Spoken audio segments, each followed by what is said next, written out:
सच्चाई से कोई इनकार नहीं कर सकता। ये वास्तविकता है।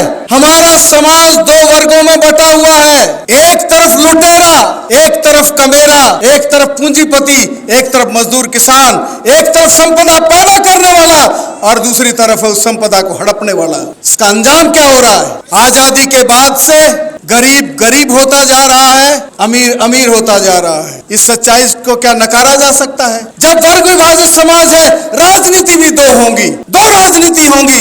एक राजनीति मजदूर किसान की राजनीति और वो है आंदोलन की राजनीति। एक है सत्ता की राजनीति, सत्ता हड़पने की राजनीति, सत्ता में जाने की राजनीति। मैं सीधा सीधा बताऊं, इसका विश्लेषण कर सकते हो, वो है धोखेबाजी, छलावे से, धन बल पर, मीडिया बल से वोट की राजनीति। किसान आंदोलन कितना बड़ा एक महायज्ञ, आंदोलन से बड़ी कोई पाठशाला नहीं। हमारे सामने इस किसान आंदोलन ने बहुत सारी पर्दा खोल दिया।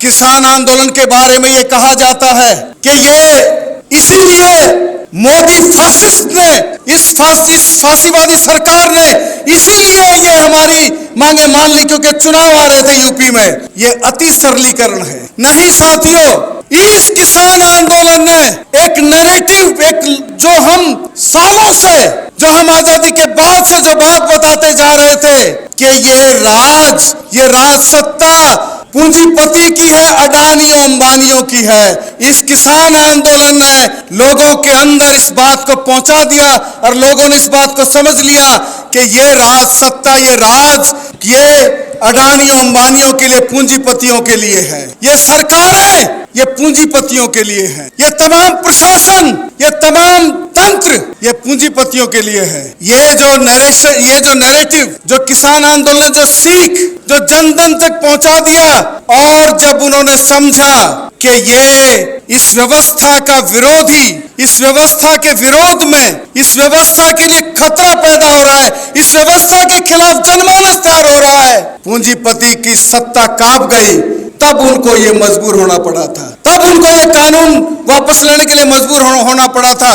किसानों ने दिखा दिया था कि ये राज सत्ता किसके लिए है, ये कानून व्यवस्था किसके लिए है। उन्होंने ट्रैप में फंसाने की कोशिश की। सुप्रीम कोर्ट की कमेटी बना देते हैं, वो सुप्रीम कोर्ट की कमेटी आपको देख लेगी। आपका कानून में विश्वास नहीं है क्या? मजदूरों ने कहा कि हम जानते हैं ये कानून, हम जानते हैं ये व्यवस्था, हम इस ट्रैप में फंसने वाले नहीं हैं। हम अपनी ताकत, हम अपनी एकता, उसके बल पर हम हासिल करेंगे।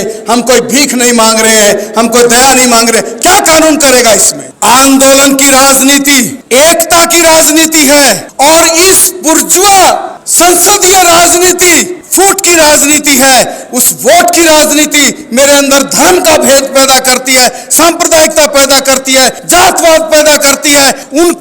उनको भड़का के वोट हासिल किए जाते हैं, सत्ता हासिल की जाती है। सेवा किसकी की जाती है? जो लंका में जाता है 52 हाथ का। मोदी के एक एक भाषण उठा के सुन लो, जब वो विपक्ष में था उसका भाषण उठा के सुनो किसी भी चीज के बारे में। आज ठीक उसके उलट एक बात उसने बड़ी दिलेरी की कही थी जब ये आया सत्ता में, कि सभी पूंजीपतियों के यहाँ चिलम भरते हैं, सभी पूंजीपतियों के यहाँ पानी भरते हैं, लेकिन छुप छुप के मैं खुलेआम कह रहा हूं कि मैं पूंजीपति के सेवादार हूं, पूंजीपति का सेवक हूं, 24 घंटे का नौकर हूं, उनका चौकीदार हूं। लोगों को बताता रहा। साथियों, जब ये साम दाम दंड भेद से नहीं तोड़ सके तो वो अपने अखाड़े में ले गए, उनको अखाड़े में ले गए, मेरे नेतृत्व को वो चुनाव के अखाड़े में ले गए।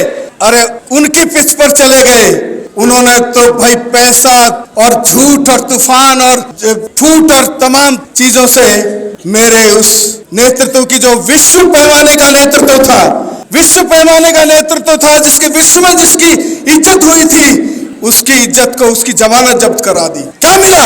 लेकिन फिर मुझे ये सीख लेनी है कि देखिए, सरकारें बदलती हैं, सत्ताएं बदलती हैं, नीतियां नहीं बदलती हैं, नीतियां वही की वही रहती हैं। पूंजीपति परस नीतियां 73 साल से चल रही हैं, हम वोट देते आ रहे हैं, हम ये नेसेसरी इविल है। लेकिन मैं जब अपना वैकल्पिक राजनीतिक संगठन, जन कमेटियां, मजदूर किसान की कमेटियां तैयार करके जब एक विकल्प राजनीति को जन्म देते हुए वो तय करते हैं किसको चुनूं मैं, हम तय करेंगे हम किसको चुनेंगे। तब तब ये वोट सार्थक हो सकती है, नहीं तो इस अंधे कुएं में, इस अंधी गली में हमको फंसाते रहेंगे। और मुझे कहा जाता है लेसर इविल, ये लेसर इविल को चुन रहे हैं। लेसर इविल को क्या ग्रेटर इविल बना देते हैं, तब से लेसर इविल चुन रहे हैं, वो ग्रेटर इविल बन जाती है। फिर कहते हैं इसको हराओ। और चुनाव किसी को लाने के लिए नहीं होता, हराने के लिए होता है। मैं जो पूछता हूँ किसको लाओगे, तो नहीं बोला हराने की बात करो। जैसी भगत सिंह के टाइम में हुई थी, आजादी के टाइम में हुई थी, कि अभी आजादी की बात करो, अभी क्या व्यवस्था आएगी उसकी बात छोड़ दो। और हम देख रहे हैं वही लूट का सिस्टम, वो गोरे चले गए, काले आ गए। सावधान रहिए साथियों, आंदोलन की सीख से आगे बढ़िए, एकता कायम रखिए, हम जरूर विजयी होंगे। इनकलाब जिंदाबाद। धन्यवाद साथियों।